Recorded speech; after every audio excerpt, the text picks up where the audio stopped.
les cuento que están viendo El Ojo de Guionista, una mirada puesta en los matices de la literatura que vamos a desarrollar con nuestro invitado, el escritor y profesor Martín Cohen. Nos hace mucho felices y estamos muy agradecidos. Siendo escritor y editorial en la producción y quien les habla, Graciela Fernando, en la conducción. ¿Cómo estás, Martín? ¿Qué tal? ¿Cómo están? Hola Muy Martín. ¿Cómo va? Muy contentos de tenerte con nosotros. Estuvimos leyéndote mucho, siempre te leemos. Y para esta entrevista en especial, yo estuve leyendo La Vanguardia Permanente, pero también tu libro de cuentos, tu último libro de cuentos, Desvelos de un verano, y Hola, un requiem para el teléfono, que es tu último libro, ¿no? Ya no me acuerdo, se me mezclan un poco. Esperemos que sí. Bueno, son todos interesantísimos porque, bueno, las ideas que vos vas desbrozando en tus libros son siempre ricas y originales. Y yo la primera pregunta que tengo, les cuento que tengo un gato que se quiere meter en la pantalla, ¿no? Que debe ser de Boca también. Em, Bienvenido entonces. Ahí está.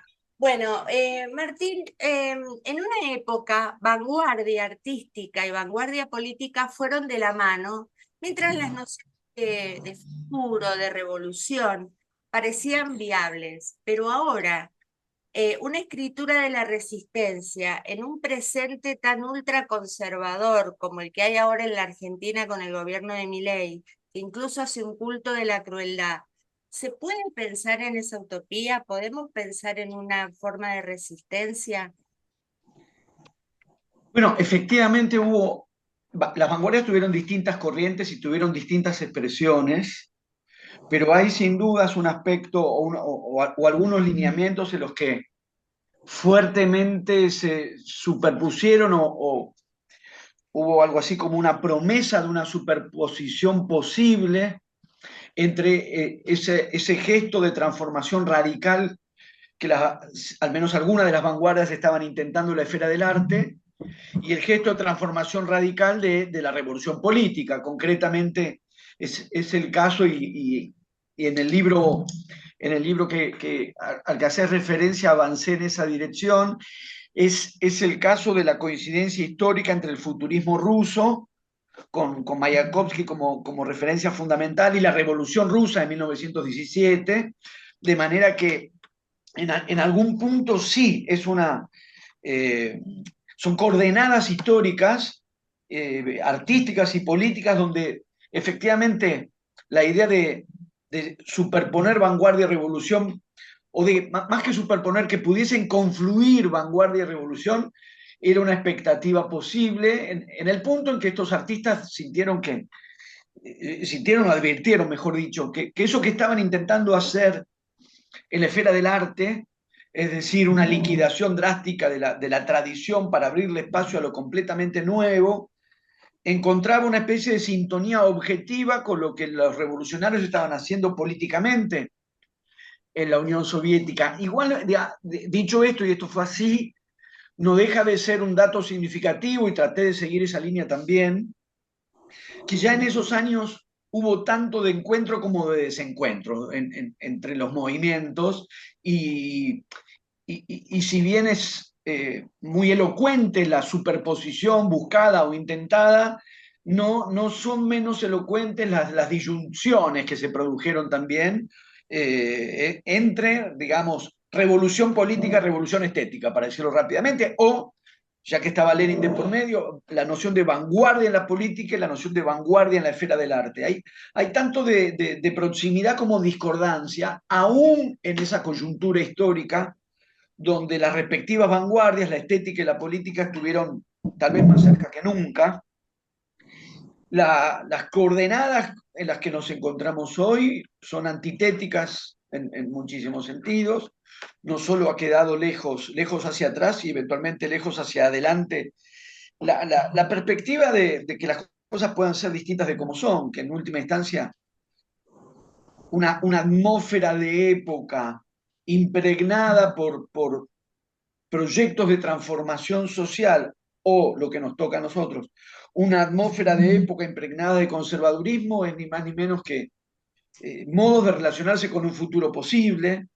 De hecho, no por nada el futurismo llevaba ese nombre, aunque además del futurismo ruso existió y con un signo político opuesto existió el futurismo italiano, pero las vanguardias convocan esa impronta de futuro, incluso las que no se denominaron futurismo, se abren a lo nuevo.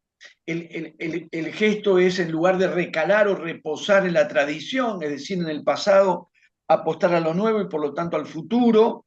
Y a nosotros, en cambio, nos toca una época en la que parece verdaderamente imposible, o al menos muy, muy difícil, imaginar un futuro que no sea demasiado, imaginar un futuro que pueda ser sustancialmente distinto al presente. Es decir, no, nos cuesta imaginar un futuro que no sea en todo caso alguna clase de variación sobre el presente, pero no una transformación radical respecto del estado de cosas, o sea, un futuro que funcione realmente como futuro. Nos funciona más que nada como una prolongación del presente, más que como un futuro en el sentido de un tiempo distinto del que hoy prevalece. De manera que en todo caso, la idea misma de utopía, que es lo que no tiene lugar, digamos, reencontramos un poco la idea de utopía y en todo caso se trataría de intentar también recuperar la potencia de cierto imaginario utópico orientado a que aquello que hoy no tiene lugar y parece no poder tener lugar, pueda tener lugar. Que es esa la dimensión crítica de la utopía, que es hacerle lugar a lo que no tiene lugar. Porque hoy por hoy como dijimos, esas perspectivas de transformación radical parecen no poder tener lugar. Martín, en la misma sintonía de este presente que es omnipresente, parece que no miramos ni para atrás ni hacia el futuro. Vos iluminás en tu libro la noción de Tabarovsky de fantasma, ¿no? La vanguardia como fantasma. ¿Querés contarnos un poco lo que vos pensás al respecto?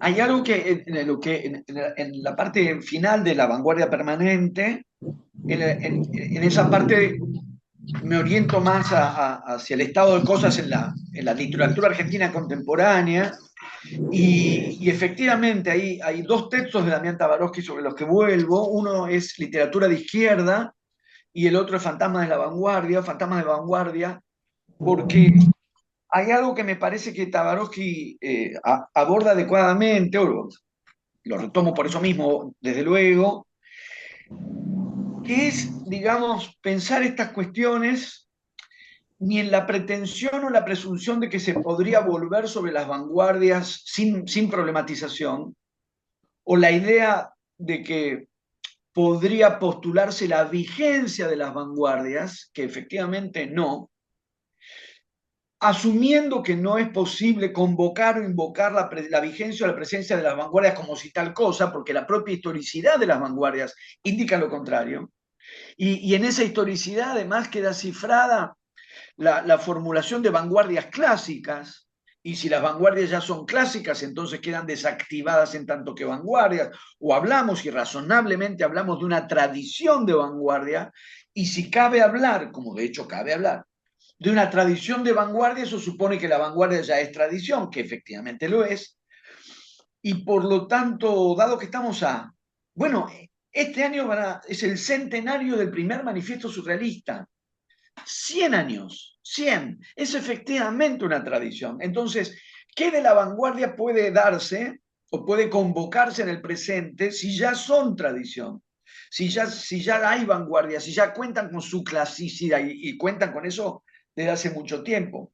Lo que es muy valioso en el planteo de Damián Tabarovsky es asumir esa condición sin por eso resignarse lo que podría ser una derivación conservadora desde el punto de vista estético o conservadora desde el punto de vista literario, que es desistir de, eh, de cualquier pretensión de ruptura, disidencia, novedad, digamos, que este estado de cosas con respecto a las vanguardias, y el hecho es que efectivamente no se puede hacer así, por así decir, vanguardista sin más, como efectivamente ocurre, no deriven una especie de conservadurismo, de convención, de amor por las convenciones literarias o de ajustarse o atenerse estrictamente a, al puro convencionalismo literario y darle lugar a la pregunta de cuáles son las posibilidades de lo nuevo cuando lo nuevo parece clausurado, o qué de las vanguardias cuando las vanguardias ya son clasicidad o ya son tradición. Y esa idea del fantasma con la que trabaja Tabarovsky, ya en literatura de izquierda, después lo amplía en Fantasma de la Vanguardia, con resonancias de Derrida en un punto, cuando si uno piensa en espectros de Marx, de Derrida, hay algo de lo que no estando ahí sigue ahí. Por eso esta idea del fantasma de la vanguardia tiene que ver con eso y tiene que ver con jugar con la posibilidad de lo imposible. Ser vanguardista hoy es imposible. Hacer de esa imposibilidad una posibilidad. Si las vanguardias han muerto, que la muerte de las vanguardias, tan fuertemente y pertinentemente declarada, si las vanguardias han muerto, convocar sus fantasmas y darle de esa manera una vigencia posible que no es la vigencia que supondría un neo-vanguardismo o declararse vanguardista, sino maniobrar con lo posible en el horizonte de lo imposible. O, me parece que es mejor decirlo al revés, abrir un horizonte de lo posible para maniobrar en el interior de lo imposible. Las vanguardias hoy son imposibles. ¿Cómo extraer una posibilidad de esa misma imposibilidad? Por otro Espero lado, que pasado bien, por si no Damián se va a enojar. si bien hay un ambiente conservador, pero también con las tecnologías todo el tiempo está irrumpiendo algo nuevo que no lo es, pero que la invasión de lo nuevo es permanente y es muy difícil entonces que realmente llegar, ser avant-garde, ¿no? Estar ahí en la vanguardia. Y con respecto a eso te quería preguntar, vos mencionás algunos escritores muy interesantes como Cachadian y otros por la escritura del presente, ¿no? ¿Cómo visibilizar en este momento donde está la autopublicación, la figura del escritor como fetiche, el lenguaje transparente o neutral de la esfera conservadora? ¿Cómo visibilizar esas escrituras que valen la pena? Porque en un momento estuvo la academia muy fuerte con ese papel, después la crítica, que era muy valiosa en los medios, y ahora por lo menos la crítica en los medios casi que está desapareciendo. Entonces, ¿cuáles serían los mecanismos? Porque está este fetiche del escritor y cada uno se autopromociona y pareciera que vale todo, ¿no? ¿Cómo se hace? Vale, que valga, si vale que valga. Algo primero con lo que mencionabas de lo nuevo y lo que hay de nuevo, porque efectivamente hay muchas cosas nuevas, nuestras vidas han cambiado, eh, que es interrogar qué clase de novedad hay en lo nuevo, en cada caso, para no incurrir en algo que ya respecto de las vanguardias, con muchísima inteligencia, había advertido Teodor Adorno, uno de los grandes pensadores de la teoría estética en relación a lo nuevo y en relación a las vanguardias, advertido en los dos sentidos, advertir en el sentido de notar, de darse cuenta de algo, pero también advertir en el sentido de alertar, de marcar cierta prevención con respecto a lo que aparecería como el fetichismo de lo nuevo, como un riesgo del gesto vanguardista, entendiendo por fetichismo de lo nuevo una especie de sacralización de lo nuevo en tanto que nuevo, lo cual puede llevar a lo nuevo como un valor, lo nuevo, las vanguardias claro que constituyen lo nuevo como un valor desde su propia sensibilidad de lo moderno, que es esa sensibilidad por la cual lo nuevo aparece como un valor en sí. Pero lo nuevo es también una categoría engañosamente manipulada en la esfera de mercado y no solo en la literatura. Están todo el tiempo apareciendo falsas novedades eh, o aquello que parece bueno por el solo hecho de ser nuevo y ahí hay como una especie de cristalización o fetichismo concretamente de lo nuevo, de lo que hay que recelar o desconfiar también. ¿Qué de nuevo hay en lo nuevo? Si es algo verdaderamente nuevo, digamos, ¿dónde definimos la instancia donde algo podría ser nuevo? Para ver de qué clase de novedad se trata y si realmente es tan nuevo como luce, o qué efectos, si es verdaderamente nuevo, qué efectos tienen en otro plano o en otra instancia donde podemos también interrogar novedad o falta de novedad. Digo, por ejemplo, dos cosas en relación a la escena política que vos planteaste, la escena política argentina actual que vos mencionaste antes, y la cuestión de las tecnologías que mencionaste después. Eh, que el presidente de la República nos insulte, a muchísimos nos ha insultado, ha insultado a muchísima, muchísima gente. Ya pronto no va a quedar nadie sin insultar. Porque como también insulta a sus aliados, como insulta también a los propios, a su ministra de Seguridad, por ejemplo, la insultó fuertemente, la humilló y la denigró fuertemente. A otros aliados, a López Murphy también lo denigró. Y no los echa, Esta instancia, ¿eh? ¿Cómo? no los tiene un tiempo, después los echa, Y descarta. a veces los echa y a veces no, y aún insultados, denigrados y humillados por él, se someten, como el caso de Espert, del que dijo cosas horripilantes. Digamos, hay uno que denigra y hay uno que se deja denigrar necesariamente en este caso. Eso es nuevo. Un presidente que nos insulta es nuevo. Ahora, eso habilitaría pensar que estamos en un proceso de, digamos, en qué plano funciona algo nuevo y en qué plano, en qué instancia uno podría interrogar el estado de cosas. Por ejemplo, eh, los grupos concentrados de poder económico, los grupos concentrados del poder financiero, los intereses de esos grupos concentrados, ¿cómo están? Intactos. Intactos. El desarrollo de políticas económicas en el país en relación a los grupos de poder económico dominantes en el país. ¿Cómo, si situamos la pregunta por lo nuevo en esa instancia, con qué nos encontramos? Con que hay más de lo mismo. Con que hay más de lo mismo y con que hay un fuerte mantenimiento del estado de cosas, es decir, ese fuerte conservadurismo que vos mencionabas antes, yo esa definición la comparto, digo, para pensar planos de lo nuevo, y donde la apuesta de lo nuevo tiene efectivamente la eficacia y la potencia de la transformación del estado de cosas, y donde hay una circulación inofensiva de lo nuevo, banalizada de lo nuevo, o trivializada de lo nuevo, en tanto que ciertas instancias donde lo nuevo es imprescindible para verdaderamente alterar el estado de cosas, uno ahí se encuentra que las cosas se están manteniendo tal como son. De manera que lo nuevo hay que interrogarlo en cada caso y ver sus alcances y sus límites, o aquello que, vuelvo a pensar en Adorno y el fetichismo de lo nuevo, cuando Adorno dice, pero digamos, la vanguardia se instala en el valor de lo nuevo, pero el mercado también instala el valor de lo nuevo. Y la lógica de circulación de la obra de arte en el mercado es antitética a la lógica de la creación artística en las vanguardias. Entonces, ¿qué es lo nuevo en un caso? ¿Qué es lo nuevo en el otro? ¿Cómo medir, cómo calibrar la verdadera radicalidad de lo que aparece como nuevo? Digo, para el caso, formas nuevas, uno de los ejemplos posibles son esos. Que el presidente nos insulte es nuevo. Que el presidente abra un ciclo lectivo en un colegio secundario y denigre a los estudiantes menores de edad que están ahí escuchando es nuevo. Yo no creo que eso haya ocurrido antes nunca en la Argentina. Bueno, y que se le, perdón, que se le den a los extractivistas y al gran capital las minas, las riquezas naturales de una manera desregulada, también es nuevo, ¿no? Para mal. Entonces, exacto. Entonces hay una novedad o algo que aparece como novedad y que si uno avanza un poco la consideración, en realidad es totalmente funcional al mantenimiento de un estado de cosas, al mantenimiento de un estado de dominación económica en el país.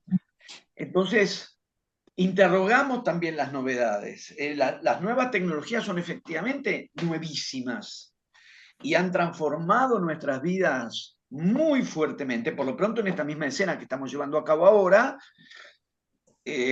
hace 20 años, hace 30 años eran imposibles o inalcanzables para nosotros, en niveles más sofisticados, sí, pero cada uno de nosotros en su casa, estar conectados a distancia y estar viéndonos y escuchándonos, sí, efectivamente las nuevas tecnologías han cambiado nuestras vidas y han introducido una cantidad de novedades muy grande. Ahora, en ese repertorio de novedades, para no incurrir en un fetichismo de lo nuevo en tanto que nuevo, cabe también preguntarse cuál de esas novedades nos resultan valiosas, significativas y las podemos reivindicar y nos entusiasman, y dónde y cómo han producido una serie de transformaciones que más bien nos perjudican o nos complican la vida o nos empeoran la vida. Digo, para no hacer ese fetichismo de lo nuevo de lo que hablábamos. Con respecto a la circulación y a los espacios de la literatura, las dos cosas van juntas. Quiero decir, esta posibilidad de promover y facilitar la circulación de los textos literarios es sin duda formidable, es ante todo formidable.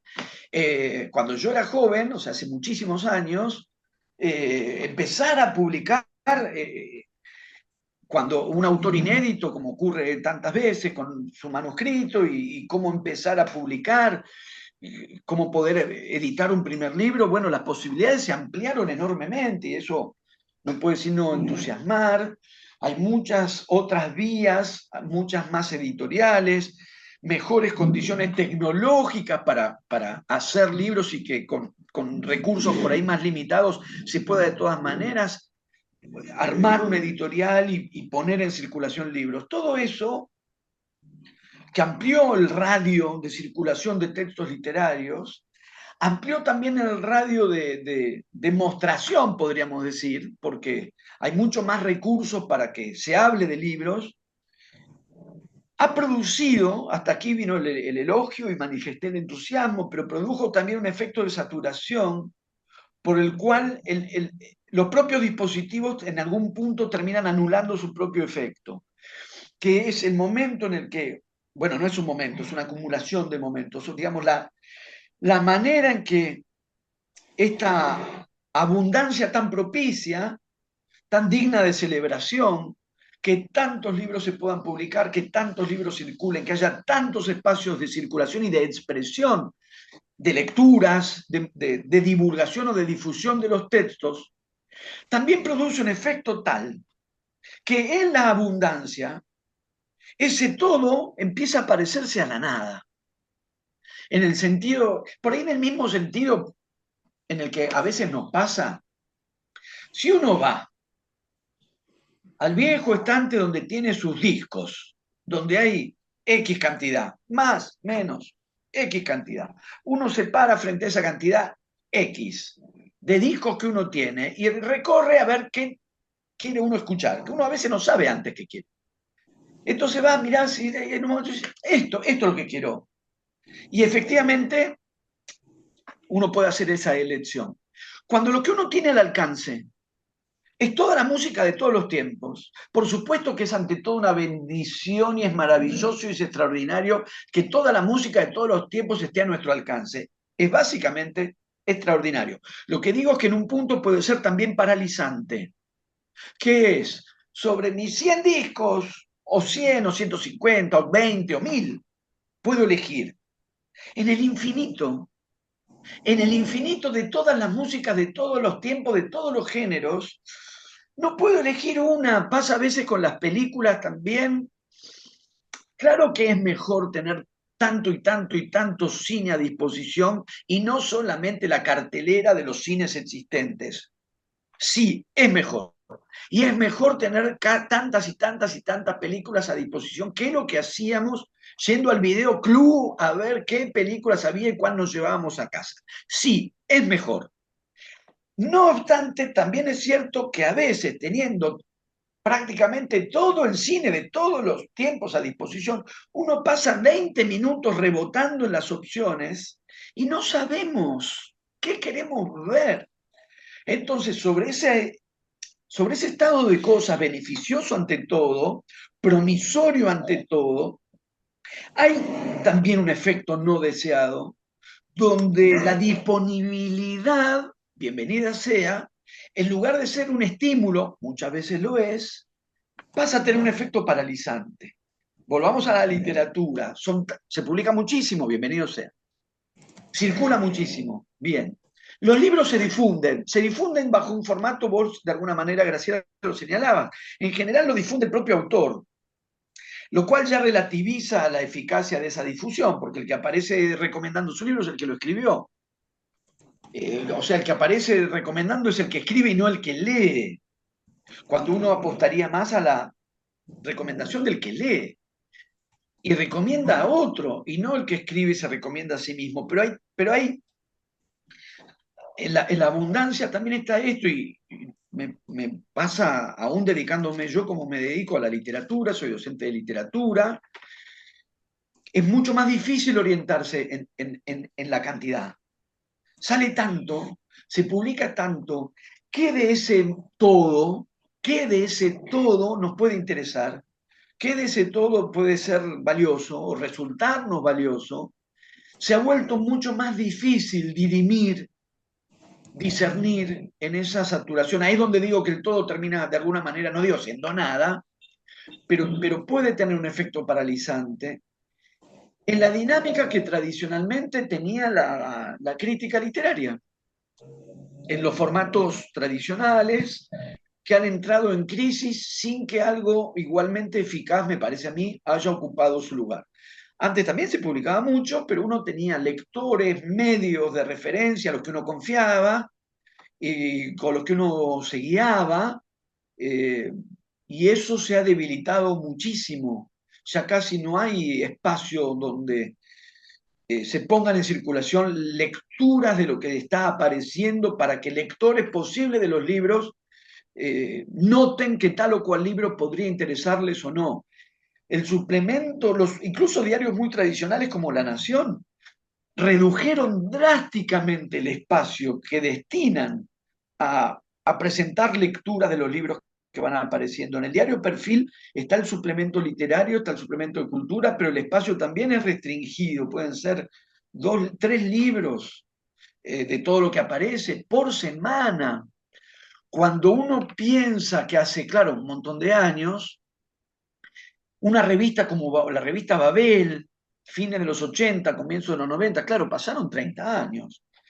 Era una revista muy extraordinaria, hecha por gente extraordinariamente talentosa. Por lo pronto ahí estaba Martín Caparrós, Jorge Dorio, que murió hace poquito en la dirección, colaboraban Sergio Checkfek, Matilde Sánchez, Alan Pauls, Gebel, digamos, habíamos Guillermo Saavedra, grandes escritores, grandes lectores. En la revista Babel había un espacio predominante para las reseñas de los libros que estaban saliendo y apareciendo. Y la pongo como un ejemplo, entre otros posibles, por supuesto, esta instancia donde los lectores encontrábamos lecturas que podían orientar nuestros intereses. La combinación entre el modo en que se amplificó exponencialmente el margen de lo que se publica y la retracción tan marcada de la mediación de la lectura para orientar lecturas posibles. Se combinan los dos fenómenos. Saturación, no es que me queje de eso, ya dije, lo celebro, pero multiplicación exponencial de los textos que se ponen en circulación y retracción drástica de la mediación de la lectura como mediación para posibles lectores. Entonces, esa combinación a mí me resulta desalentadora. Quizás porque soy crítico literario y lo que está retrocediendo drásticamente en el espacio social es aquello a lo que yo me dedico y a lo que yo me formé, la crítica literaria, pero creo que el estado de cosas es un poco ese y no me resulta alentador. Bueno, creo que hablando un poco de esto y de las tecnologías, Federico, te quería hacer algunas preguntas. ¿Cómo no? Sí, bueno, Martín, buenas noches ante todo, porque yo siempre aparezco un poquito tarde, parezco medio caído del cielo, pero acá estoy. No, yo te quería llevar un poquito para atrás antes de hablar del tema del teléfono y demás.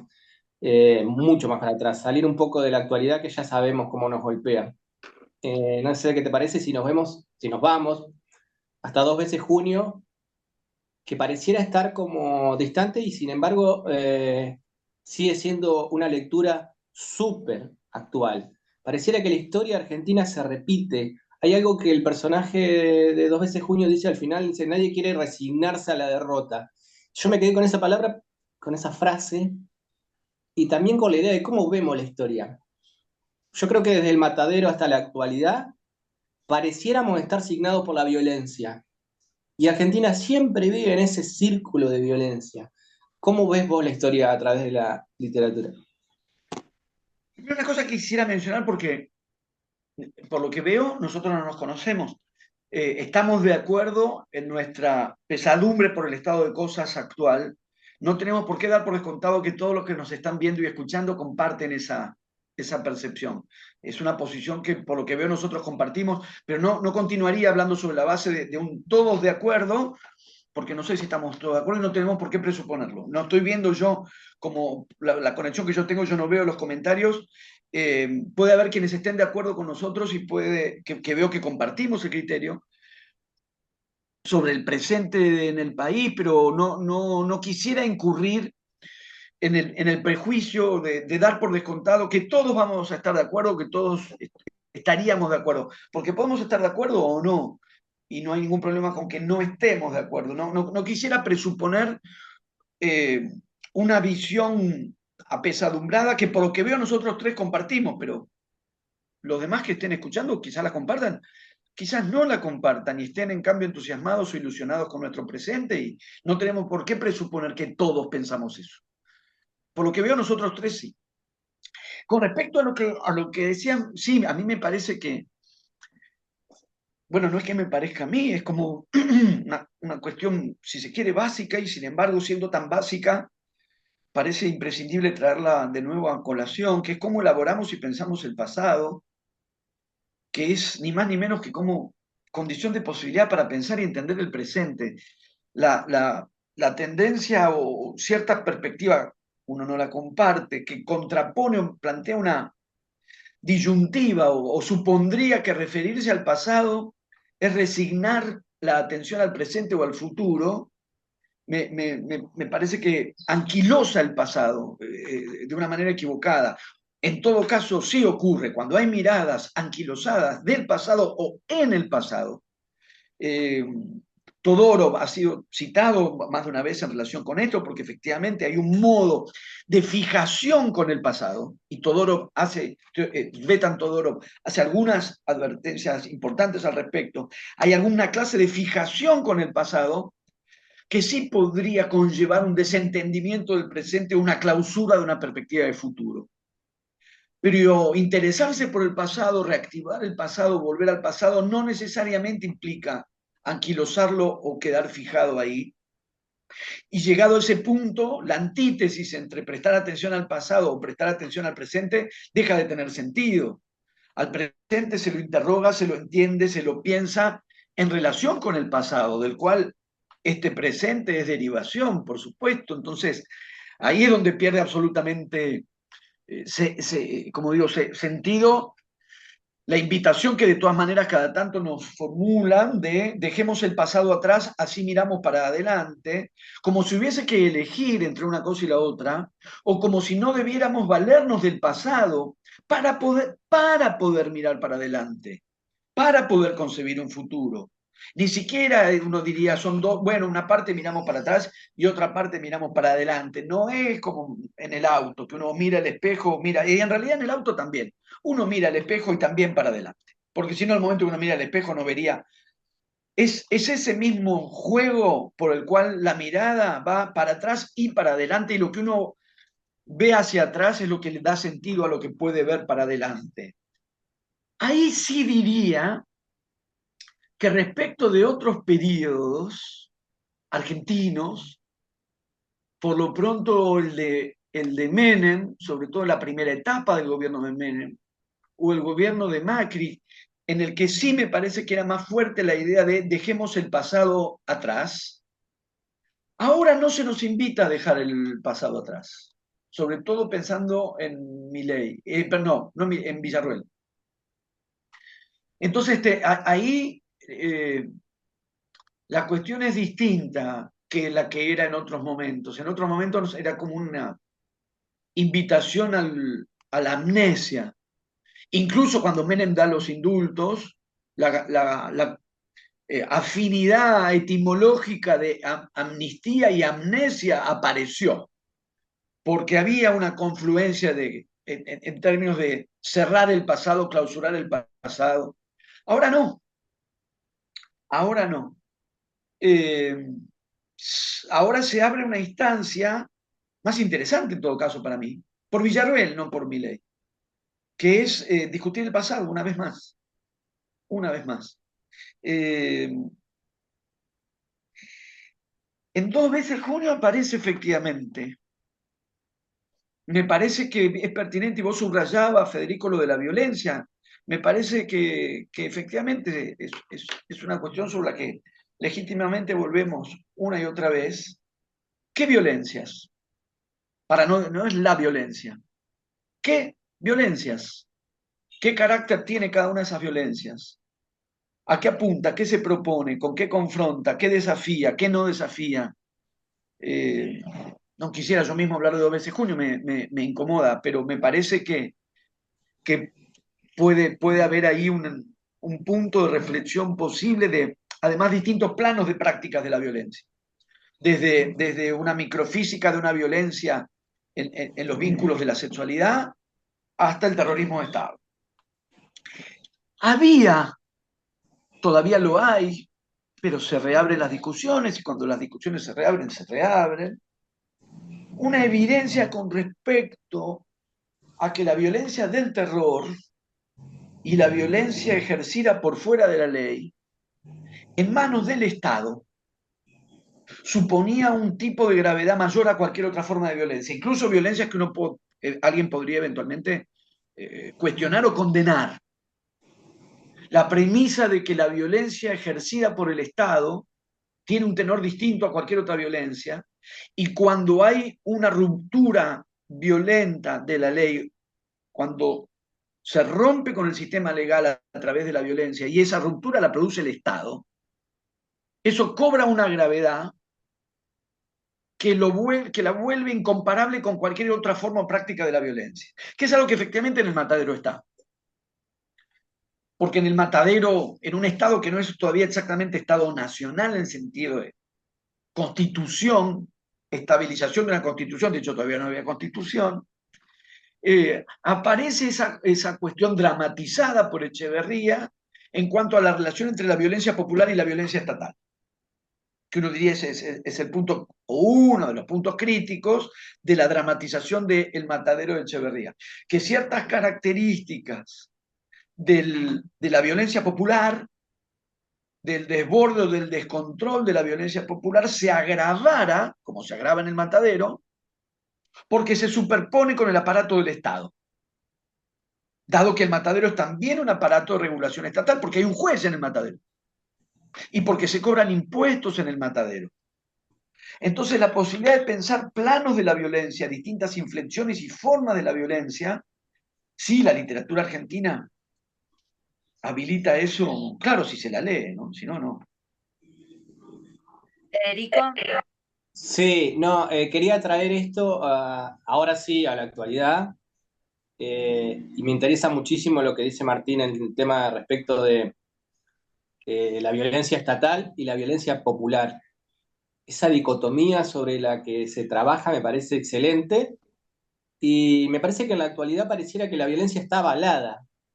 Si te fijas en redes sociales, por ejemplo, que es donde la mayor parte de la gente interactúa hoy en día, pareciera que todos están contra la cultura. No todos, sino gran parte de los que avalan a este gobierno.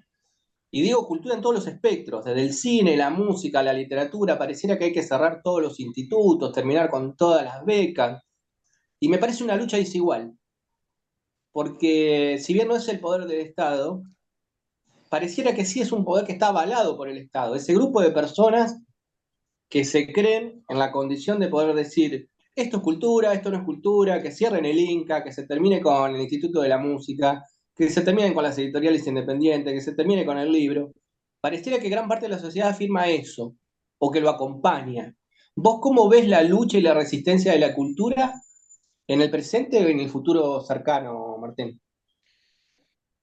Sí, es un momento bastante espantoso en ese sentido, porque uno termina añorando la posibilidad de disputar o de trabar polémicas o de trabar conflicto con aquella vieja derecha ilustrada de la Argentina. Porque, por ejemplo, una de las cosas que ferozmente el jefe de Estado se proponía destrozar, que era el Fondo Nacional de las Artes, fue creado por Victoria Ocampo. No es una cooperativa de lucha revolucionaria, Victoria Ocampo. O sea, la Argentina cuenta con una tradición muy fuerte ligada a algo que se llama derecha, ilustrada, letrada, culta. Y entonces uno daba una disputa respecto de ideologías culturales, políticas culturales, prácticas culturales.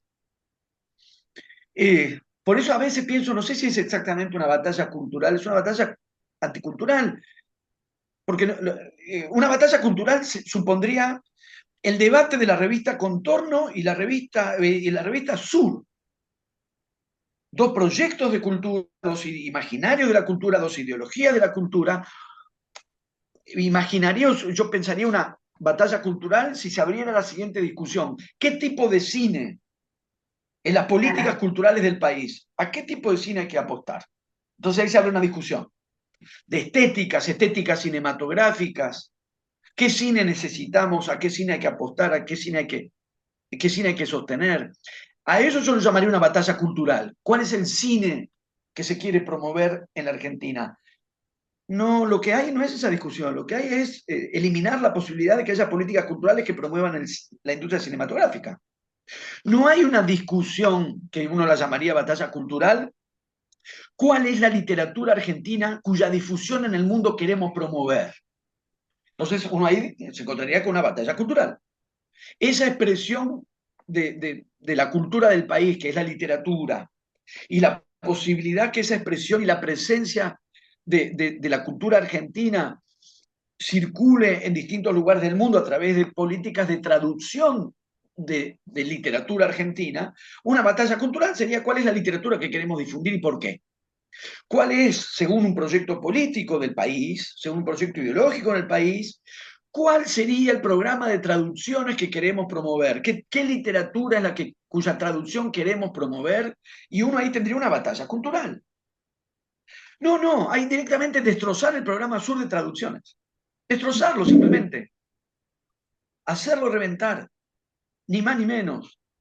Entonces, uno echa de menos esa posibilidad para los que no somos de derecha, de poder disputar con una derecha educada, letrada, culta, que tenía proyectos culturales. Entonces, quienes no somos de derecha, discutíamos con los proyectos culturales de la derecha. Aquí es cerrar, echar, cerrar, echar, cerrar, echar. No hay un proyecto, una idea del cine que quieren tener ninguno. No quieren tener ninguno.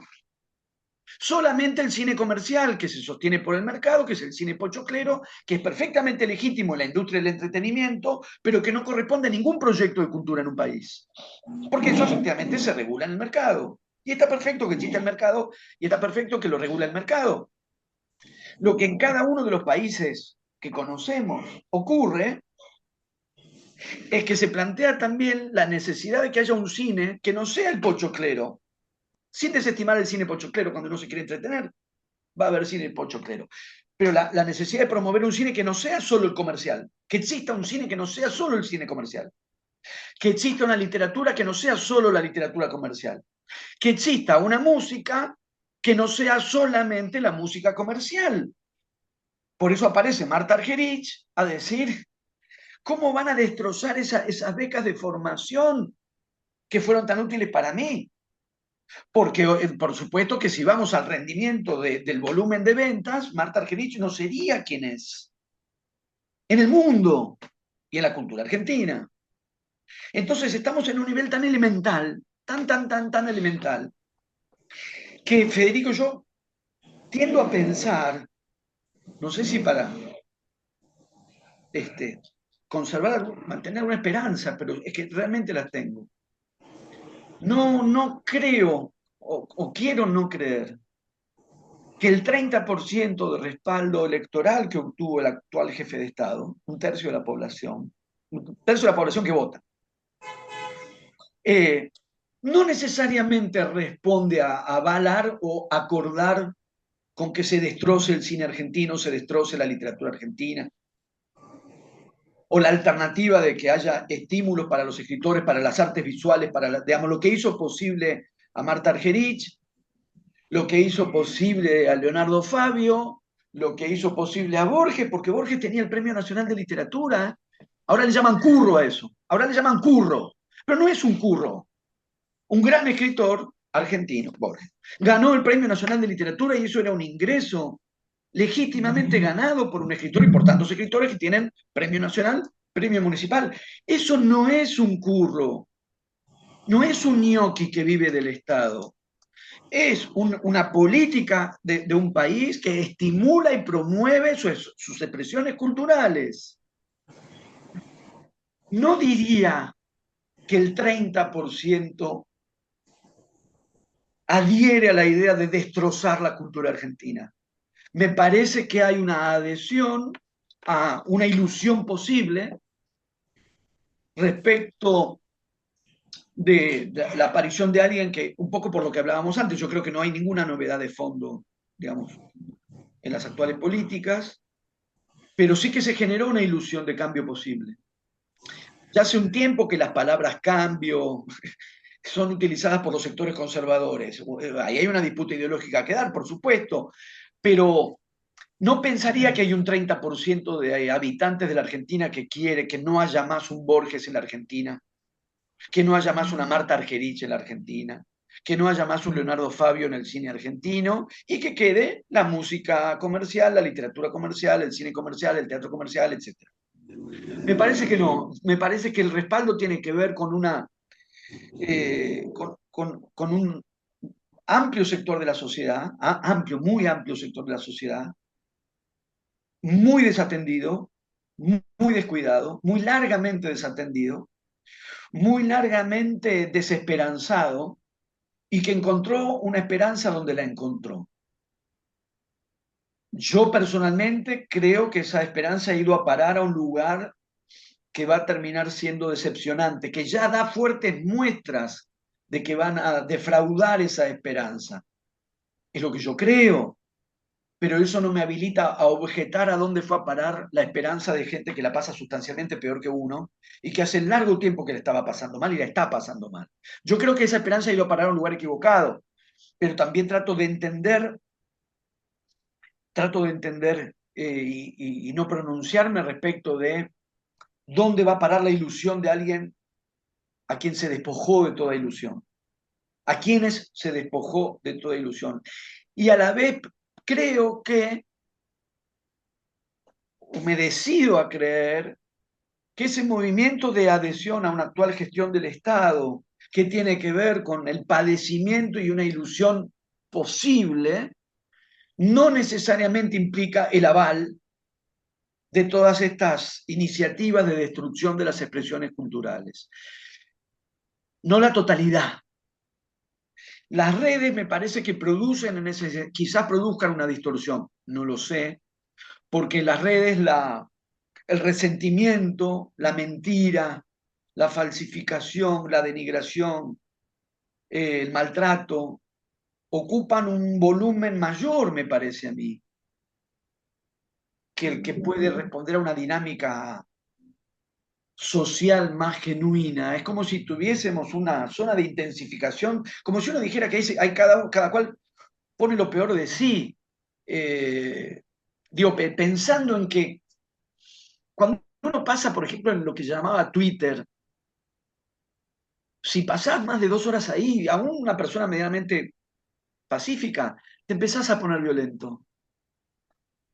Porque es muy violento. No todo, no la totalidad. Hay otras posibilidades. Hay otras formas de intercambio posibles ahí. Hay buenos intercambios también ahí. Hay juegos de ironía filosa, inteligente ahí. Pero claramente no es lo que predomina. Lo que predomina es la violencia del energúmeno. Es el registro de la violencia del energúmeno. Pero también puede haber ahí un componente de distorsión, que es suponer que ahí está expresado eso que antes llamábamos la opinión pública, porque prefiero pensar, casi diría necesito pensar, que la dinámica de los vínculos sociales no es tan feroz, mezquina, agresiva, como lo que vemos en las redes. Parece que la gente es mejor que lo que se ve en las redes. Pero lo que se ve en las redes existe. Y básicamente son mentiras, falsifican. Esto mismo que nosotros estamos diciendo, se puede extractar una frase, media frase, un minuto, medio minuto, convertirlo en algo contrario a lo que en realidad estamos diciendo y entregarnos con esa maniobra de falsificación por la cual se nos hace decir lo que no dijimos o se nos hace decir lo contrario de lo que dijimos y una vez operada esa maniobra de distorsión y falsificación, arrojarnos a la violencia de las pirañas que van a comentar y a agredir sin escuchar lo que hemos dicho. ¿Qué se puede hacer al respecto? No lo sé. No tengo idea. Martín, para volver un poco a la literatura, ¿te gustaría hablar de tu último libro, Desvelos de Verano? Yo tengo dos preguntitas para hacerte sobre ese hermoso libro.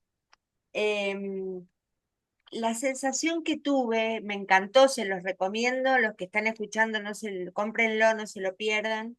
Em, hay un tono en el libro, vos te manejás con una entonación, con un ritmo que da la impresión de que uno estuviera escuchando oralmente ese texto, ¿no? Entonces te quería preguntar, ¿cómo es que vos trabajás el tono en tu escritura y la importancia que le das a eso, ¿no? A la hora de contar, ¿qué importancia tiene el tono? Define todo para mí, no solo para mí. Ujú. Sino para mí quiere decir para el tipo de literatura que yo trato de escribir y para el tipo de literatura que a mí me gusta leer. Pero concretamente, cuando voy teniendo ideas de lo que quiero escribir, cuando tengo la trama no tengo lo suficiente, cuando tengo los personajes no tengo lo suficiente. Puedo tener la trama entera, o sea, la historia entera que se supone que quiero contar. En un cuento mucho más, porque obviamente es más breve.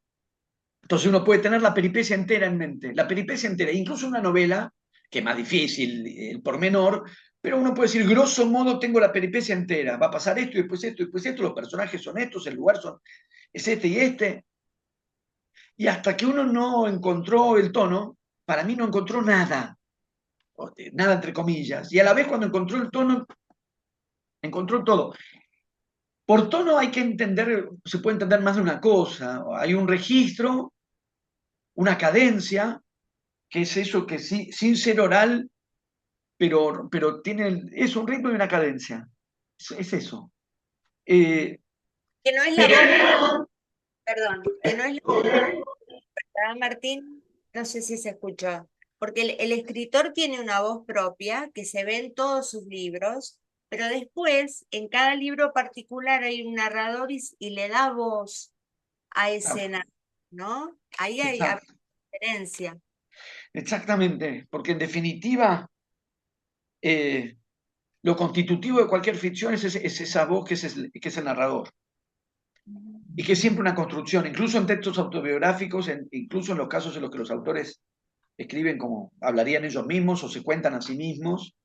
Lo primero que se construye en un texto, primero no cronológicamente, primero en sentido fundamento. No lo estoy pensando en cronología. En cronología quizás pueda aparecer primero la trama. Tiende a aparecer primero la trama o los personajes o la idea de un cuento. Y sin embargo, hasta que uno no construye el narrador, y el narrador es ese tono del que hablabas, que va, yo diría al menos dos planos de una temporalidad, el ritmo en dos planos de la temporalidad. El ritmo narrativo, simplemente o no tan simplemente, ¿cuántas peripecias en cuántas páginas?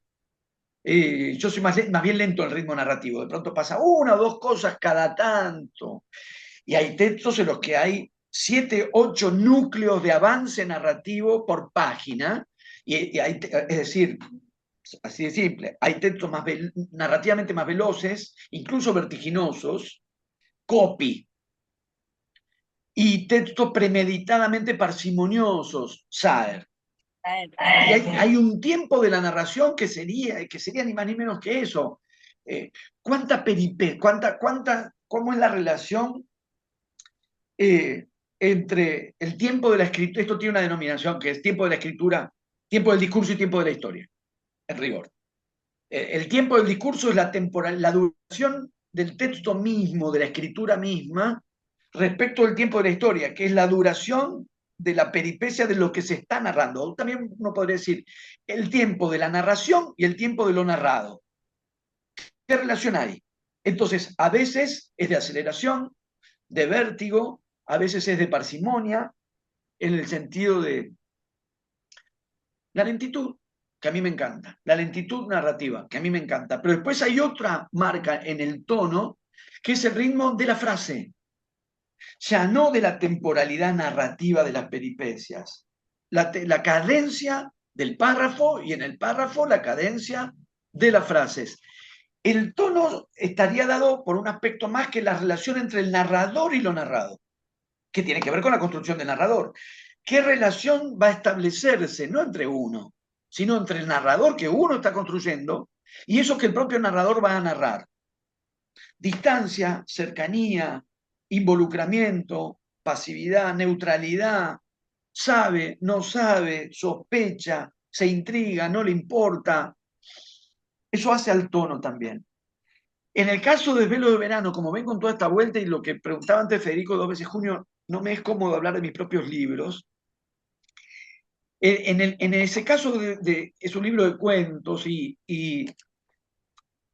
hay diferentes maneras, claro, de componer un libro de cuentos. En este en particular, salvo alguna que otra excepción que de todas maneras incluí, la idea era que todos los cuentos participaran de una misma atmósfera y la atmósfera tenía que ver con el verano.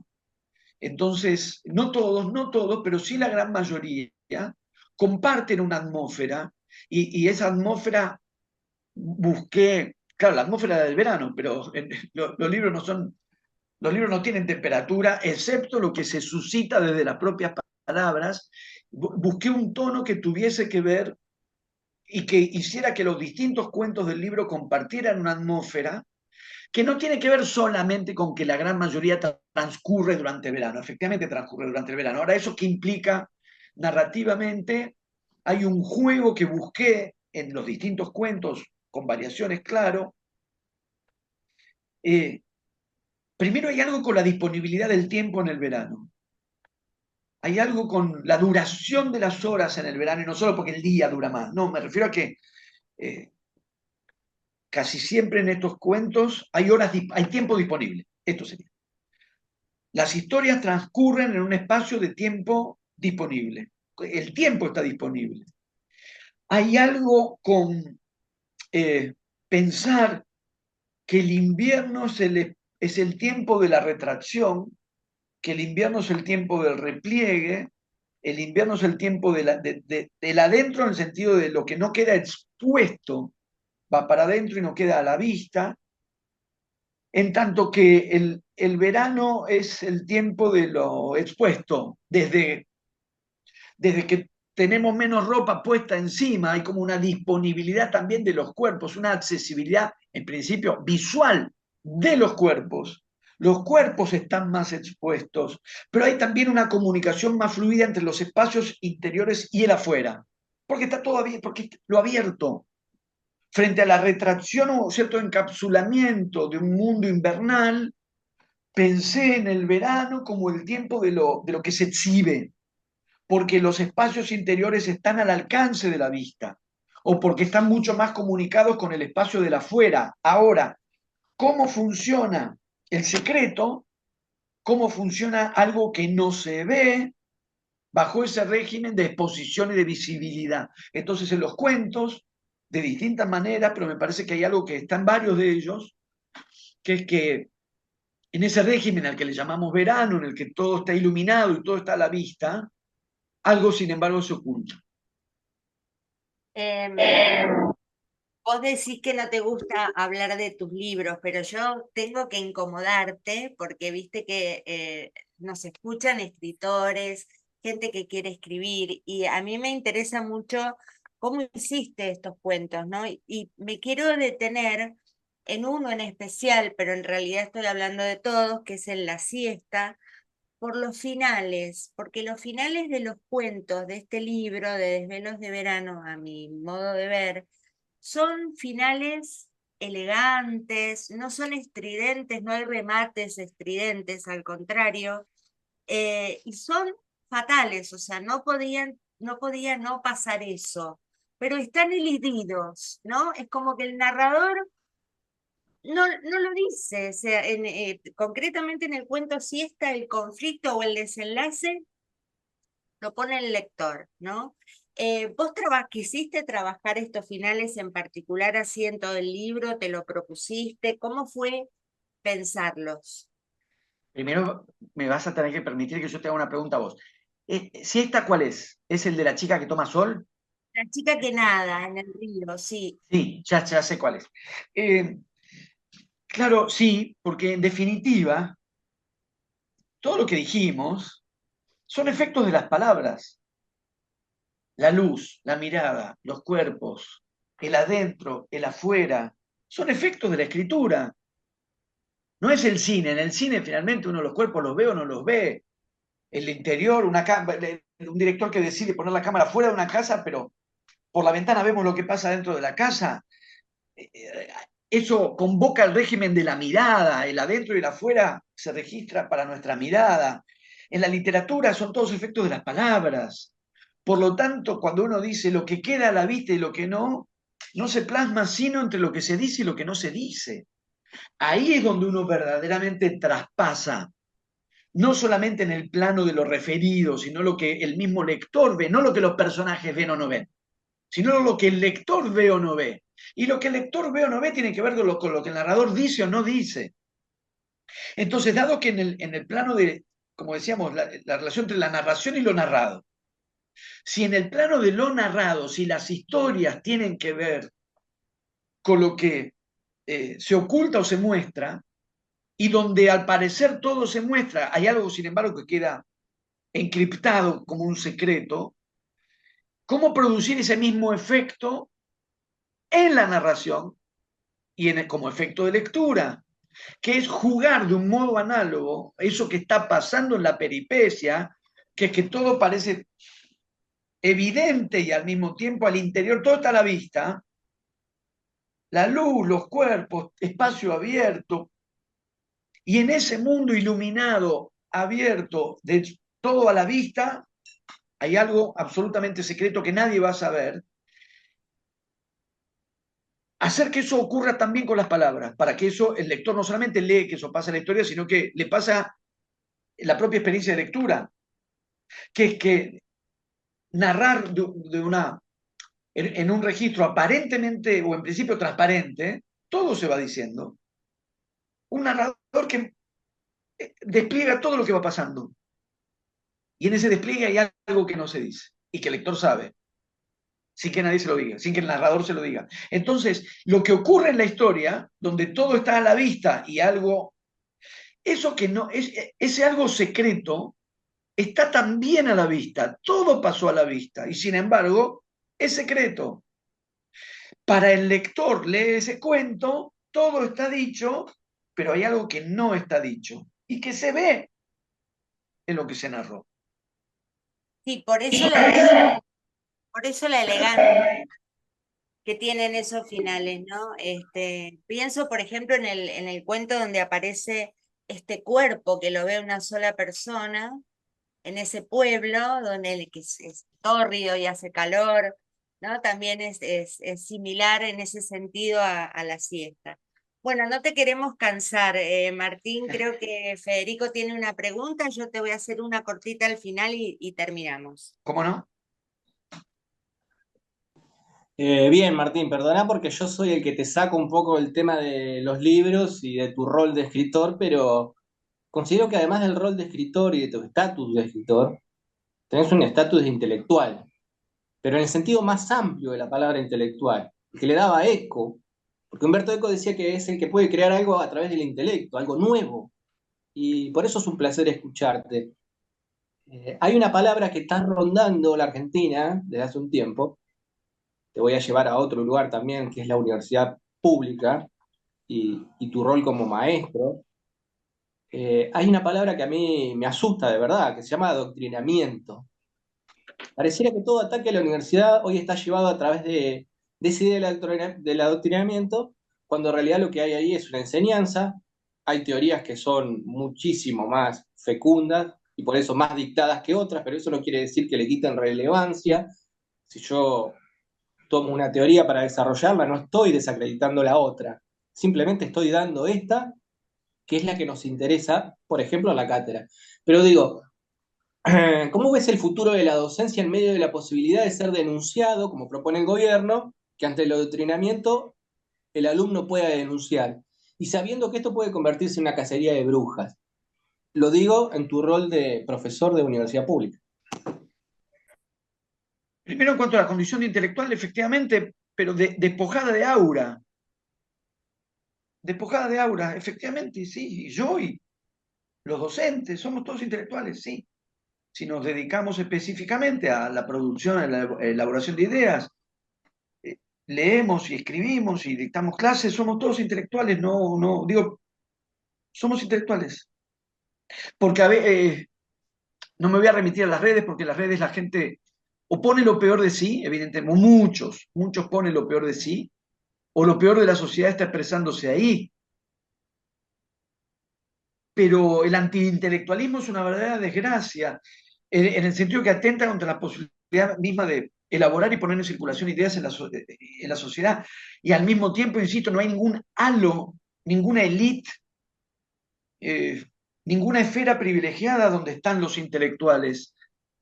Todos los que nos abocamos a una práctica de elaboración de ideas a través de estudiar, enseñar, leer, escribir, sí, son prácticas intelectuales. Insisto, no hay aura, no hay halo, no hay Olimpo, no hay pedestal.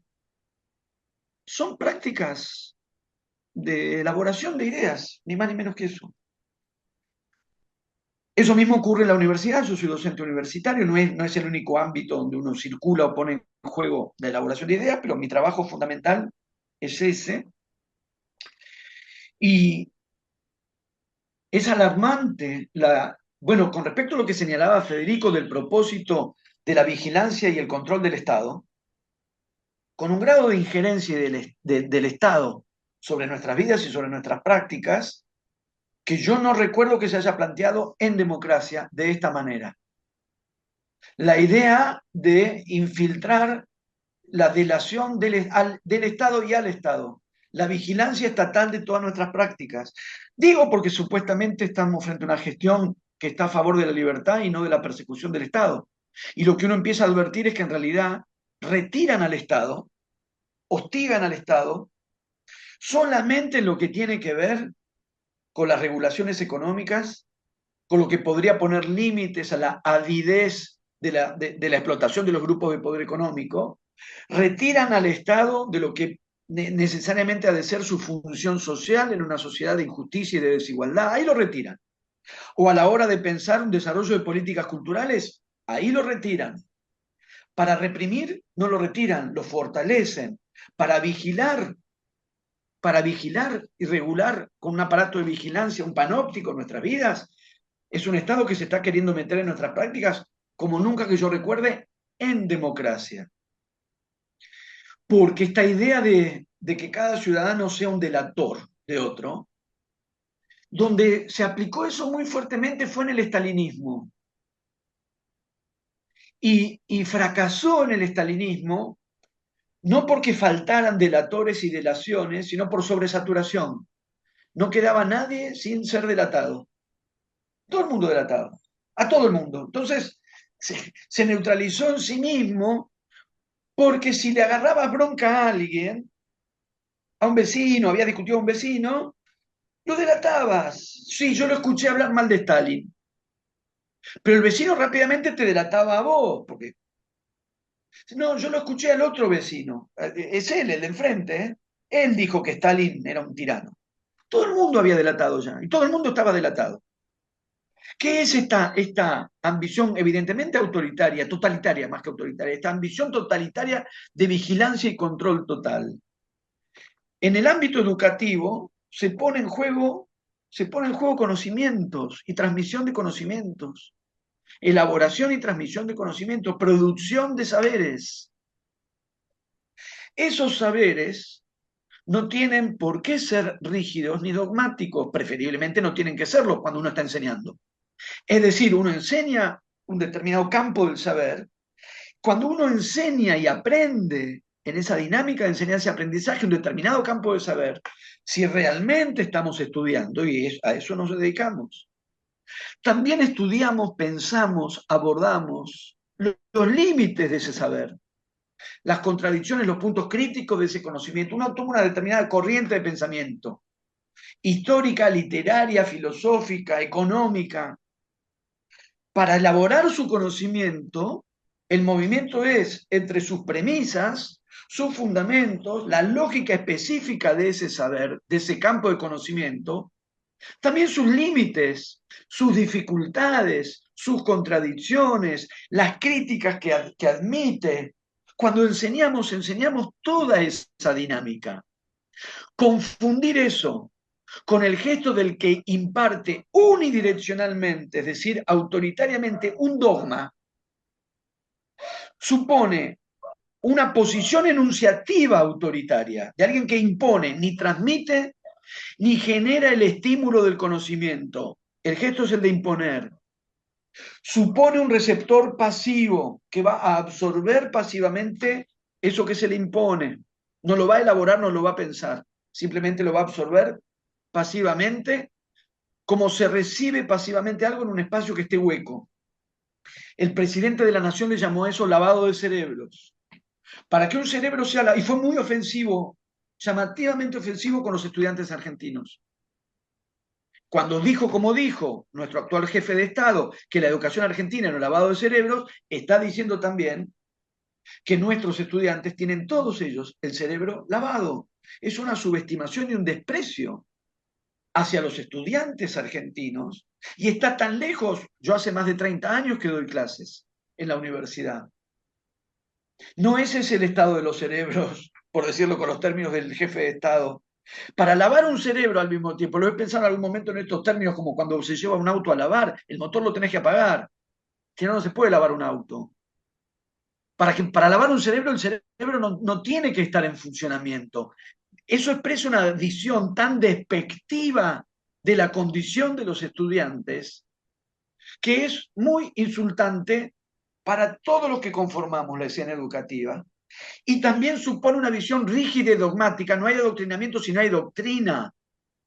Un campo de conocimiento no tiene por qué ser doctrinario. Las convicciones que uno pueda tener como docente, aún si en un momento uno las expresa, un docente que expresa lo que piensa no impone una doctrina. Primero, porque lo que piensa no tiene por qué tener la forma de una doctrina, es decir, un saber dogmático, rígido.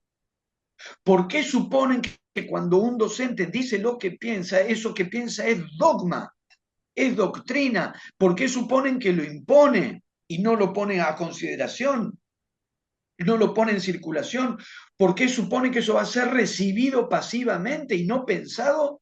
Discutido o no discutido, pensado y elaborado por los estudiantes. Lo discutan si lo quieren discutir, si tienen espacio lo podrán discutir, si no tienen espacio no lo discutirán, lo que no quiere decir que lo asuman pasivamente. En verdad es un imaginario tan rudimentario y tan autoritario de lo que suponen que es la dinámica educativa, que solo lo puedo entender. ¿Cómo pueden tener una concepción, insisto, tan básica y tan cargada de prepotencia como para pensar que una escena educativa transcurre así?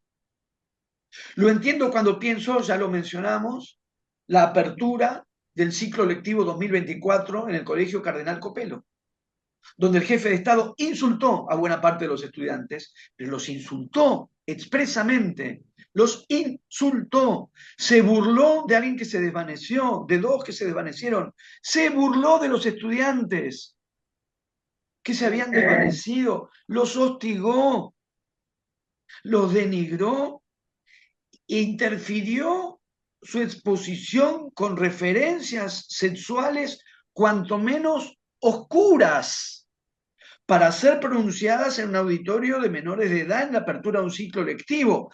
Cuando vi eso, que me parece que fue uno de los episodios más graves de la historia de la educación argentina, Dije, ¿creerá que cada docente hace algo así con los estudiantes? Suponen eso. Suponen algo tan agresivo, tan denigrante, tan despreciativo. Ahí donde uno dice, no, lo que hacemos los docentes, incluso en aquellos docentes que tomen posición o la expresen, no es del orden del adoctrinamiento. Aparece el otro día, lo comenté justo en una entrevista el otro día, estuve hablando con alguien, no importa quién, que me comentaba que cree que hay adoctrinamiento o lo teme, y me contaba el paso del hijo por la universidad. Y me marcaba cómo hubo manipulación en algunas de las ideas que su hijo sostenía, y cómo en otros casos, en cambio, su hijo eligió libremente sus ideas. Pero este hombre con el que he hablado varias veces, cuando el hijo se orientaba hacia ideas que a él no le gustaban, le llamaba manipulación. Cuando se orientaba hacia ideas que a él le gustaban, le llamaba elección libre. El hijo estaba eligiendo siempre. ¿Por qué suponer un estudiante pasivo que no es capaz de pensar lo que el docente le dice, elaborarlo y tomarlo o no tomarlo? Eventualmente, además, si ocurre que hay un docente con cierta inclinación de prepotencia, que puede haberlo, de ninguna manera yo tomaría eso como variable dominante para hacer una caracterización del sistema educativo argentino. De ninguna manera. Pero supongamos que hay uno. El estudiante maniobra con eso. Maniobra, dice lo que hace falta decir, aprueba y se va. No absorbió pasivamente eso que el docente, supongamos que un docente le quiso imponer algo. De manera que esta idea de que la educación argentina lavó los cerebros de estudiantes descerebrados, porque solamente así se lava un cerebro, esta idea tan prejuiciosa, tan despreciativa, convoca un imaginario, como digo, autoritario y de denigración que felizmente no corresponde a las prácticas educativas dominantes en la Argentina. Ni los docentes somos así, ni los estudiantes son como ellos dicen, ni los saberes tal como los generamos y los producimos en la misma dinámica de la clase o en esta misma conversación que estamos manteniendo nosotros ahora. Yo he puesto en consideración todos los tres que estamos aquí hablando. Yo hablé más porque soy muy verborrágico, pero las cosas que yo dije a lo largo de toda esta conversación sobre el narrador, sobre... Alguien puede considerar que no es así, hay otras maneras de pensar la literatura, hay ideas más contenidistas de la literatura, hay otras ideas. Lo que yo dije tiene que ver con mi propia elaboración de un conocimiento literario que no es doctrinario. Yo no tengo la doctrina del narrador. Tengo pensado ciertas teorías en relación a las formas narrativas. No es una doctrina, no es un dogma. Ahora, para alguien que hace de la escuela austríaca de economía un dogma, porque para el jefe de Estado sí es un dogma, cuando uno lo escucha hablar, habla de eso como un dogma. De hecho, habla de eso como un dogma al punto que lo superpone con un carácter religioso. Habla de la escuela austríaca y de la Biblia del mismo modo. Y a los enfoques en discrepancia, porque hay otros enfoques en el campo del saber económico, no los admite ni los refuta, los insulta. No hay una resolución por vía de la argumentación. Cuando un docente desestima algo, lo argumenta, el estudiante toma esa desestimación o no la toma, no importa, lo que importa es que el docente argumenta la desestimación. Al argumentar la desestimación, lo que el estudiante elabora es la argumentación. Después desestima o no desestima. Una doctrina sí uno la impone y no la puede desestimar. Cuando se presenta un saber y ese saber se sostiene en una argumentación y el docente toma posición en esa argumentación, lo importante es que el estudiante elabore esa argumentación. Ahora, si para el docente eso que está enseñando es la palabra de Dios, y si la escuela austríaca en la economía es igual que la Biblia es la palabra de Dios, ahí no hay ni necesidad de argumentación, ni discrepancia posible. Y cuando alguien invoca otras teorías, la reacción es defenestrar, no es argumentar. Entonces, solamente desde un imaginario prepotente y autoritario se pretende que la educación argentina es prepotente y autoritaria. La verdad es otra. Sí, Y totalmente. recurren una y otra vez. Aparece un video de un docente diciendo lo que piensa. Le llaman a eso adoctrinamiento. Porque si no, la alternativa, ¿cuál sería? Un docente que no piensa o que nunca dice lo que piensa. No estamos hablando de que el docente imponga lo que piensa. ¿Cuál sería el ideal de la figura del docente? Alguien que luce como sujeto no pensante, que enseña algo sobre lo cual no piensa nada. Lo cual no quiere decir que eso que uno enseña lo enseña dogmáticamente o lo impone dogmáticamente. Sí significa que uno de eso que está enseñando piensa algo. Porque para esta concepción increíblemente rudimentaria, pero increíblemente rudimentaria, la alternativa a la doctrina sería un docente que no piensa. Y a la vez es imposible, la campaña del desierto, ¿cómo la piensan enseñar? Bajo una concepción sin adoctrinamiento. No hay manera. No tiene por qué haber manera. Es que no hay adoctrinamiento, hay enfoques, visiones, miradas, posturas, y un docente despliega eso. Es un momento muy penoso, dado que avanzan con esta versión que se repite mecánicamente en las redes, en gran medida en base a falsificación, falsifican o distorsionan, o insultan. Yo ya he planteado en otros casos esto que estamos conversando ahora. A veces sí encontré argumentos, he tenido ocasión de intercambiar pareceres o argumentos, a veces en privado, a veces en público, pero el amplio predominio de respuestas a esto es o la mentira, mentira. O sea, mentira es asignar algo que el otro no dijo, no dijo. La mentira en el sentido más básico. O insultar. Entonces, si el modo en que piensan abrir el debate sobre el estado de cosas en la educación es distorsionar lo que dijo el otro, o aprovecharse de la posibilidad de segmentar una entrevista, por ejemplo, que yo di por pedido de la Universidad Nacional de las Artes, de 50 minutos, tomar uno, entonces no estamos discutiendo con una mínima base razonable la cuestión de la educación en la Argentina. Y en el fondo no les interesa solamente agitar la violencia contra la educación porque lo que quieren es respaldar el recorte presupuestario para que la educación pública en la Argentina se venga abajo. Es eso. No hay en muchos casos, en algunos sí, yo encantado de intercambiar, si a mí esto me interesa muchísimo.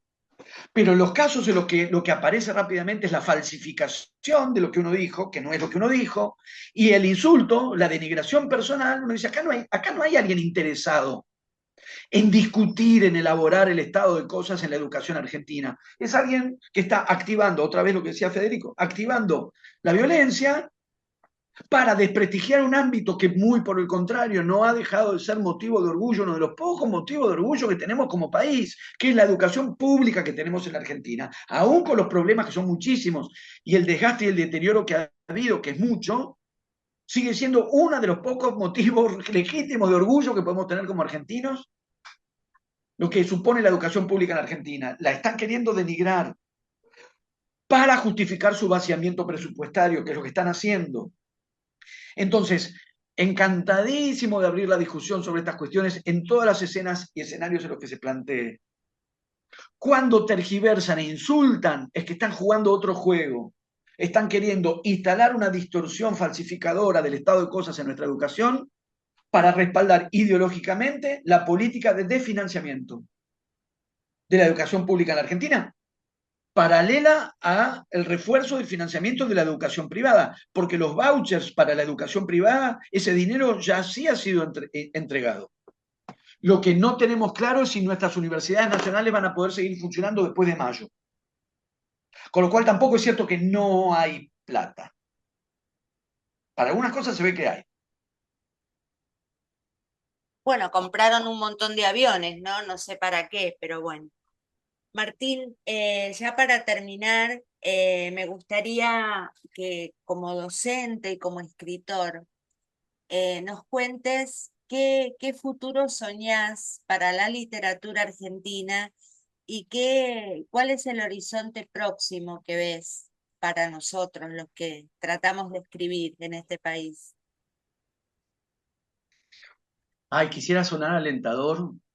Lo que yo quisiera, no lo que yo quisiera, puedo mencionar un aspecto concreto que para mí sería una señal Seguro. de un mejor estado de cosas en general. Voy a hacer una mención muy concreta, pero porque en esa mención concreta para mí va de suyo. Si esto que voy a decir ocurre, indicaría que hay toda una dinámica de la circulación y la lectura de literatura que estaría muy aventajada. Que Saer tenga 20 veces más lectores de lo que tiene todavía hoy. No por Saer, bueno, por Saer, pero digamos, yo que trabajo en la formación de lectores, yo trabajo en la formación de lectores. Mi trabajo en buena medida tiene que ver con la formación de lectores o la formación de formadores de lectores, dado que muchos de los que cursan las carreras de letras donde yo trabajo van a trabajar en breve enseñando literatura en la escuela media. Formar muchos más lectores de una literatura como la de Saer. Digo Saer porque para mí hay algo ahí que se resume muy bien en esas 4 letras. Si logramos multiplicar los lectores de Saer, que para mi manera de ver, el estado general de la elaboración de la lectura en la literatura argentina va a estar en sueño con eso. El panorama luce muy bien y muy mal a la vez. Muy bien, porque pese a todo seguimos escribiendo y los libros siguen apareciendo y están muy caros y nos las arreglamos y tratamos de seguir leyendo y seguimos leyendo. Y a la vez, y esto también nos devuelve a la novedad y a las tecnologías por un lado han potenciado y amplificado el radio de circulación de textos y de promoción de textos. Por un lado, pocas veces aquello con lo que los lectores nos manejamos, que es con el tiempo, el silencio y la concentración. ¿Qué es lo que necesita? Silencio no me refiero a que haya silencio. El silencio en el sentido de algo que no venga de afuera a perturbar la lectura. Puede ser música y le llamamos silencio. Puede ser ruido y le llamamos silencio. Por silencio me refiero a algo que no obstruya. Disponer de tiempo, del entorno, llamémosle así, del entorno y de la concentración para poder ponernos a leer. Pocas veces todo eso ha estado tan amenazado como en lo contemporáneo. No solo la lectura, digo lectura porque nosotros ahora estamos hablando de lectura. Cada vez nos resulta más difícil hacer cualquier cosa, cualquiera, durante una hora seguida. Es difícil que estemos en condiciones de hacer, piensen la cosa que quieran, ver una película en el cine, una hora conversar con un amigo, una hora seguida, un continuo temporal, para dedicarnos en ese continuo temporal a una cosa, a una hora, no 8, una, no, ni 3, una. Es cada vez más difícil encontrar la posibilidad de dedicarnos a una única cosa durante una hora, sin interrupción, sin distracción. Salvo una cosa son las distracciones que fabrica uno. No, me refiero a la interrupción externa, la interferencia externa. Eso afecta a muchísimas cosas. Una de ellas es la lectura. Recuperar, cada uno de nosotros sabrá cómo, yo también, porque yo vivo en este mismo mundo, eso. Tiempo, entorno, concentración para leer. Porque cada vez más estamos sometidos a este régimen de interrupción, de interferencia y de dispersión, por el cual si hay una columna periodística, si hay un artículo, en general no se pasa del título. El mismo, vamos a insistir, el vocero presidencial descalificó el artículo de un investigador argentino y todo indica que lo único que sabe es el título. Y no le pareció problemático, no es que quiso mostrar que conocía el artículo, no le pareció problemático que fuera evidente que lo único que sabía de ese artículo era el título. O sea que no lo leyó. ¿Cómo es que no haber leído un artículo sobre el cual se pronunció y se pronunció adversamente? ¿Cómo es que no haberlo leído? No le pareció un problema. Entonces, si tenemos un artículo, leemos el extracto. Si tenemos una columna, leemos el título. Y si hablamos 1 hora y 20, terminamos en un video de 3 minutos. Porque hay también un fenómeno de tiktokización. No es solo la lectura y el texto. Que es, hiciste un video. No hice, yo no hago videos. Di una entrevista. de, en nuestro caso, 1 hora y media de duración. Si alguien quiere convertir o reducir eso a un videíto de 3 minutos, corre por cuenta del que hace el videíto. Ahora, la pregunta es, ¿qué pasa con textos que no se abordan sino en diagonal o por el título? ¿Qué pasa con intervenciones o intercambios que se reducen a 3 minutos y luego son comentados sin asumir que alguien vio solamente 3 minutos? O sin asumir, es bastante fácil de comprobar, porque queda muy a la vista, pero en el mal sentido, ahora no, como el juego que uno puede hacer en la literatura. Si uno hace el ejercicio, yo a veces lo hago, hay un artículo en un diario, entramos a ver los comentarios de ese artículo.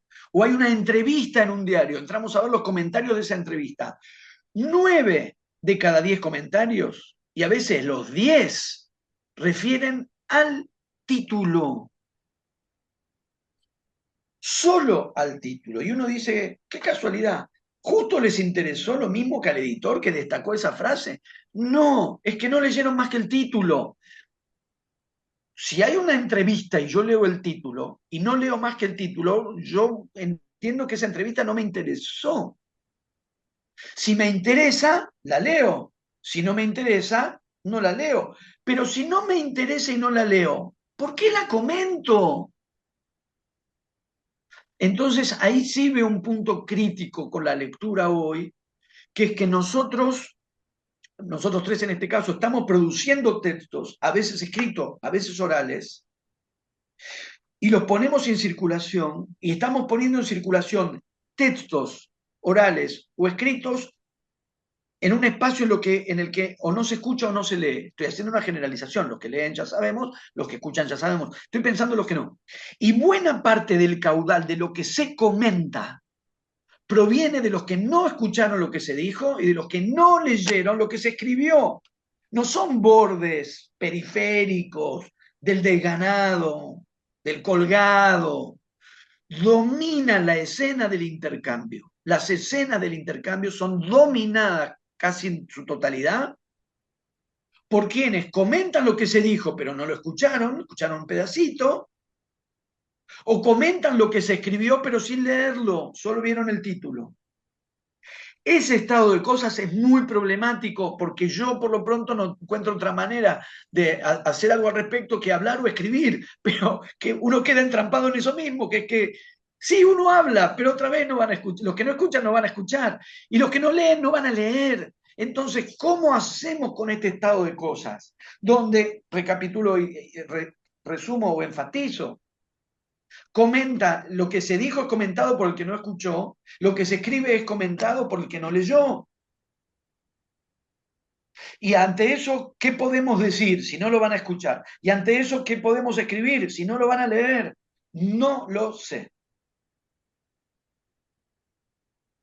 Bueno, entonces el sueño sería poder cambiar ese estado de cosas, ¿no? La literatura, que los chicos en la escuela secundaria se acerquen a los libros, es un primer paso, ¿no? Así es, por lo pronto eso.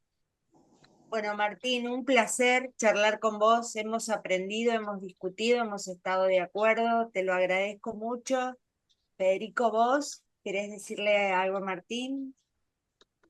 No, agradecerle la presencia y agradecerle, por supuesto, todo este derroche de sabiduría que es súper No. interesante y me encanta escucharlo. Es una suerte de poder haber compartido hoy, digo, no sé si es un diálogo, porque no es exactamente un diálogo esto que ocurrió, pero haber estado por lo menos un ratito me pareció súper interesante. Es un diálogo con las condiciones de esta tecnología que no es la que yo prefiero. Bueno, no prefiero ninguna, prefiero encontrarme y estar en el mismo lugar, pero es un diálogo dado que yo no dije nada que no fuera suscitado por lo que ustedes dijeron. Bueno, muchísimas gracias. Esperemos que se repita, te leemos siempre y bueno, quedamos a disposición para lo que sea. Los que están viendo el video van a encontrarlo en el canal de YouTube donde dice vivo el video completo. Y yo en Instagram voy a subir el link también del video, la entrevista completa, que fuiste súper generoso, Martín, 1 hora y media. Muchísimas gracias, de Gracias a corazón. ustedes. Les mando un abrazo. Beso grande.